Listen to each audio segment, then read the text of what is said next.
Oke, assalamualaikum warahmatullahi wabarakatuh. Pada video kali ini kita akan membahas written expression. Masih bagian dari structure and written expression. Jadi dalam structure itu terdiri dari 15 pertanyaan dan skill dari 15 pertanyaan tersebut telah dibahas dalam video yang pertama sampai dengan video yang ke-8. Nah, untuk video-video selanjutnya kita akan membahas yang written expression dan juga nanti ada 3 atau 4 video yang akan membahas tentang listening dan reading. Tapi kita akan membahas written expression terlebih dahulu. Baiklah, written expression itu bentuk soalnya itu adalah error analysis. Jadi akan terpampang di sana sebuah kalimat dengan 4 kata atau frasa yang digarisbawahi dengan tanda A, B, C, D. Oke, contohnya seperti ini. The final delivery on the day is the importantest. Nah, kira-kira dari A, B, C, D ini mana yang salah? Oke. Karena kalian sudah belajar tentang komparatif dan superlatif gitu ya, degree of comparison, kalian sudah tahu pasti jawaban yang salah adalah delta. Maka kalian harus memilih jawaban D. Oke, gitu ya. Ini harusnya bukan the importantest tapi the most important. Begitu. Nah, contoh yang kedua. The books that I read was interesting. Oke, ini contoh yang kedua. Sama, tugasnya adalah mencari mana yang salah, A, B, C, atau D. Nah, caranya bagaimana?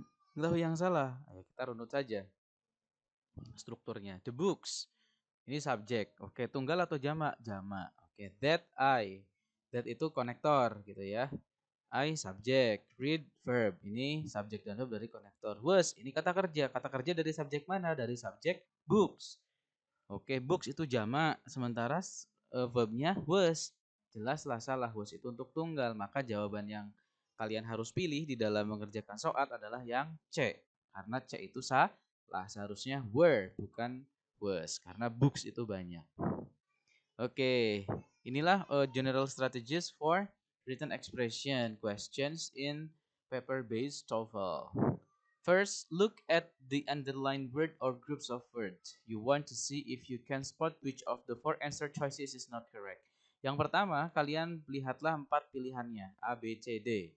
Kalau kalian pengetahuan bahasa Inggrisnya cukup banyak, bisa saja kalian sudah tahu mana yang salah. Seperti tadi contoh yang pertama yang degree of comparison ya, superlatif. Nah, ini nggak mungkin nih yang ini. Jadi pasti salah yang D gitu. Kan jawab yang D.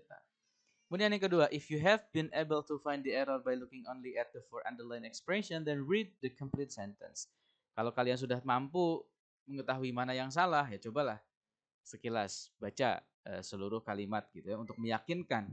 Often an underlined expression is incorrect because of something in another part of the sentence. Nah, jadi untuk mengetahui bahwa sebuah kalimat itu mengandung salah satu kata yang salah itu dengan cara melihat kaitannya dengan kata-kata yang lain dalam sebuah kalimat tersebut.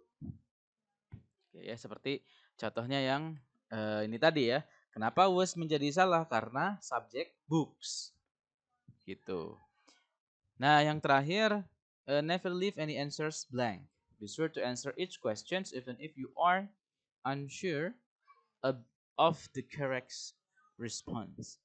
Ya, kalau misalnya kalian ngeblank tidak tahu apa jawabannya, ditebak saja karena siapa tahu itu benar, tidak ada pengurangan.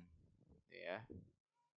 Oke, yang pertama adalah make verbs agree after prepositional phrases. Yang pertama, skill yang pertama yaitu adalah sebaiknya kata kerja itu sesuai dengan subjeknya gitu ya, disesuaikan dengan subjeknya dan hati-hati biasanya ada jebakan frasa preposisi. Contoh seperti yang ada di layar Anda. The key to the doors are in the drawer. Oke, the key subject singular kan? Oke. Verbnya apa? Are. Plural itu are. Jadi pasti salah yang are. Oke. Kalian bisa saja bingung lah. Are itu kan plural. Kan the doors itu plural dong. Gitu kan misalnya. Tapi the doors itu bukan subjek. Kenapa? The doors itu object of preposition. The doors itu objek dari preposition to. Begitu. Atau Lihat kalimat yang nomor 2. The keys to the door is in the drawer. Oke, ini juga contoh yang salah. Yang salahnya di mananya? Is-nya. The keys itu plural, subjeknya plural.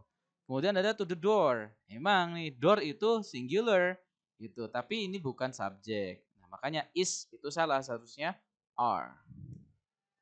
Oke, subject and verb agreement with prepositional phrases. Pokoknya subjek harus sesuai dengan verb atau verb harus sesuai dengan subjek.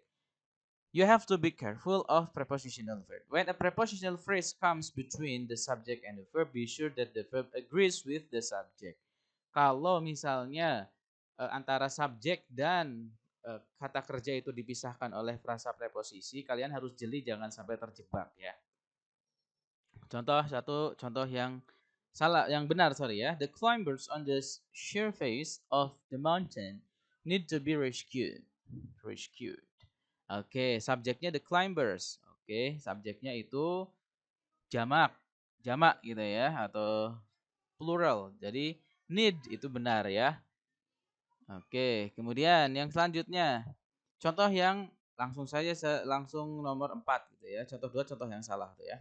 Nomor 4, the president surrounded by the Secret Service agent is trying to make his way to the podium. Oke. Ini contoh yang mana? Contoh yang benar gitu ya. The president. Oke, the president itu subjek, satu orang kan. Surrounded by Secret Service agents. Ini surrounded ini apa namanya? Past participle sebagai adjektif gitu ya. Oke, maka is itu benar karena presiden itu tunggal atau singular. Kemudian selain prepositional phrase atau frasa preposisi, kalian juga harus berhati-hati dengan expressions of quantity. Apa itu expressions of quantity?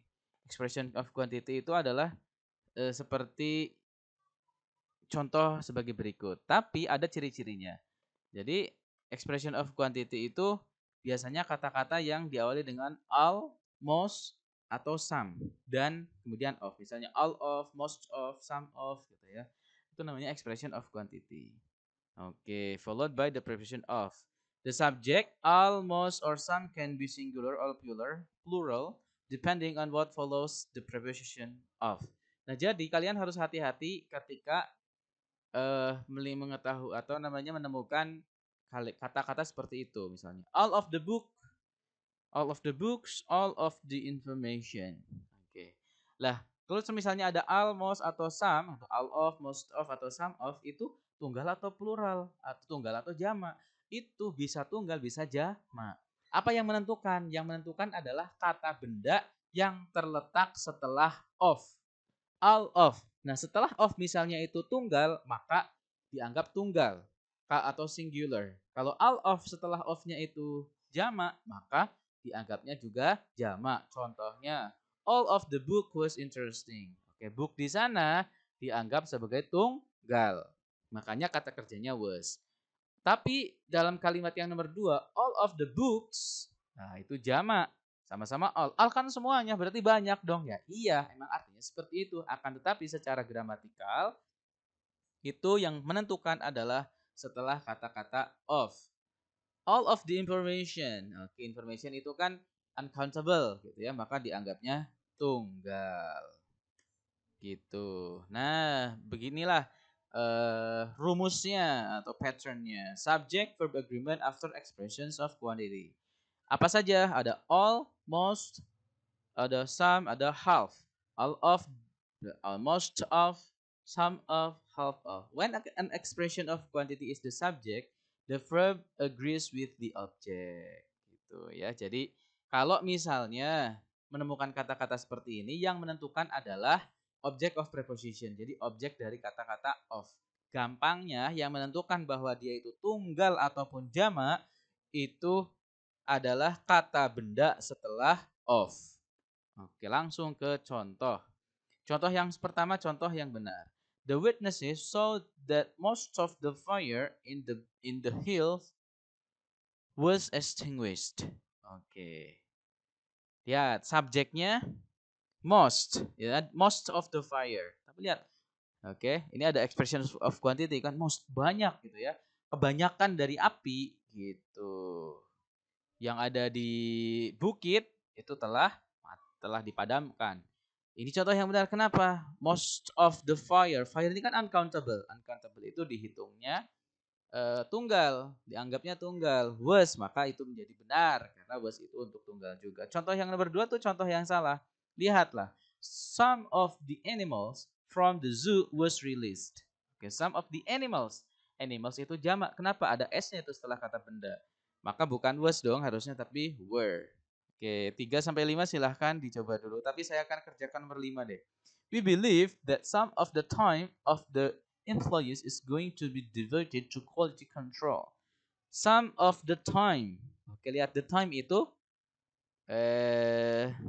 waktu. Waktu itu tidak terhitung, tidak dihitung atau tidak bisa dihitung, namanya uncountable. Maka jawabannya benar is going to, bukan are tapi is. Ini contoh yang benar. Kemudian yang selanjutnya ini masih tentang subject and verb agreement. Ya. Make inverted verbs agree. Begitu juga dengan inverted verb. Inverted verbs itu artinya kata kerja yang dibalik. Kata kerja yang ini sudah ada di video ke-7 dan ke-8 ya. Ada inverted subject and verb gitu. Nah, walaupun kata kerja itu diinversi, maka tetap harus selaras dengan subjeknya. Contohnya, behind the house was the bicycles I wanted. Oke. Behind the house was the bicycles. Ini salah. Kenapa? Bicycles itu jamak. Makanya di sini bukan was. Gitu. Yang nomor 2 juga salah. Behind the house. Behind the houses were the bicycle I wanted. Nah, ini salah. Kenapa? Bicycle di sini tunggal tapi menggunakan were. Seharusnya yang pertama menggunakan were, yang kedua menggunakan was. Oke. Nah, the following chart outlines the key information that you should understand about subject-verb agreement after inverted verbs. Biasanya inverted verbs itu apa?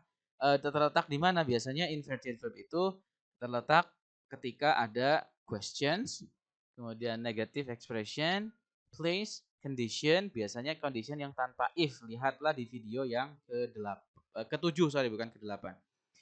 Oke, dan comparison. Nah, lihatlah. Polanya adalah questions, negative place, condition, or comparison, verb, subject. Verb dan subjeknya harus seimbang atau selaras.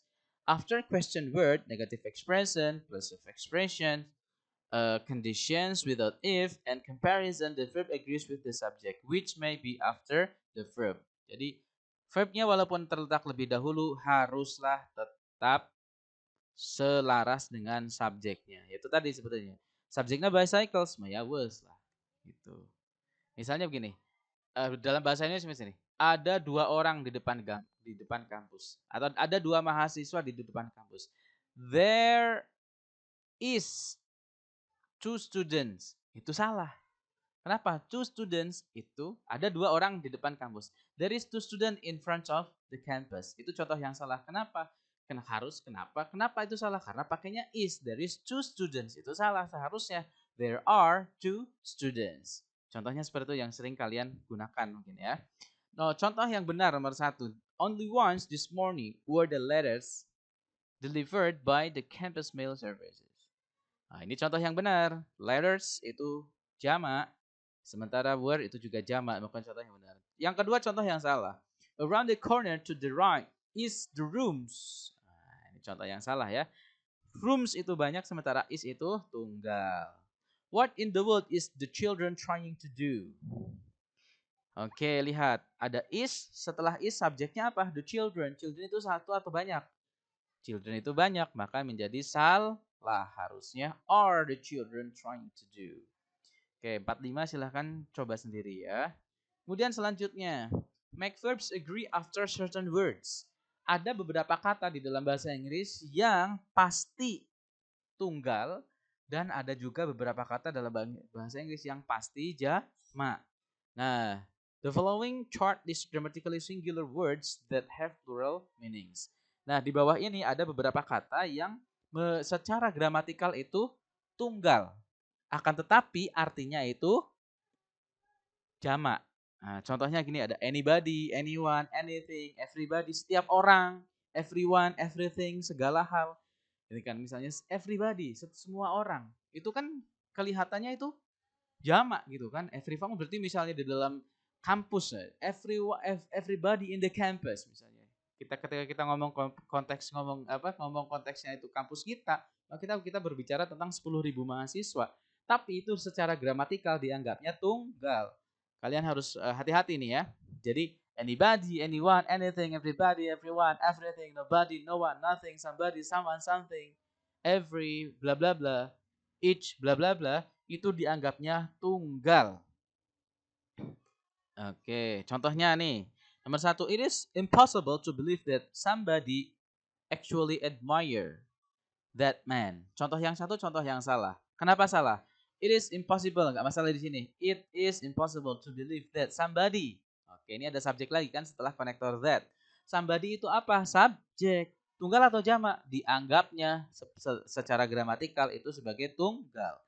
Harusnya bukan admire tapi admires. Gitu. Nomor 2, contoh yang benar ya. Each of the doctors. Ya, each of the doctors in the building needs. Ya benar, each gitu ya. Each itu pasti tunggal, makanya needs menggunakan s. Oke, saya kasih contoh lagi, satu lagi, nomor 5. Because of the low number of orders, nothing has to be done now. Nothing, verb, subject, verbnya has. Benar ya. Oke, nah sekarang di dalam TOEFL itu seperti apa sih contohnya? Saya lihat langsung contoh yang nomor 3. Each number in a binary system are formed from only two symbols. Oke, yang salah yang mana nih? A, B, C, D. Each number, subjek tuh. Kalau ada each, kalian harus ingat tadi, each itu pasti artinya satu atau tunggal. Verbnya mana? Are. Ya udah jelaslah salah. Harusnya is bukan are. Nomor 4 dan 5 silahkan dicoba. Sekian saja video kita pada kali ini. Sampai jumpa di video berikutnya. Assalamualaikum warahmatullahi wabarakatuh.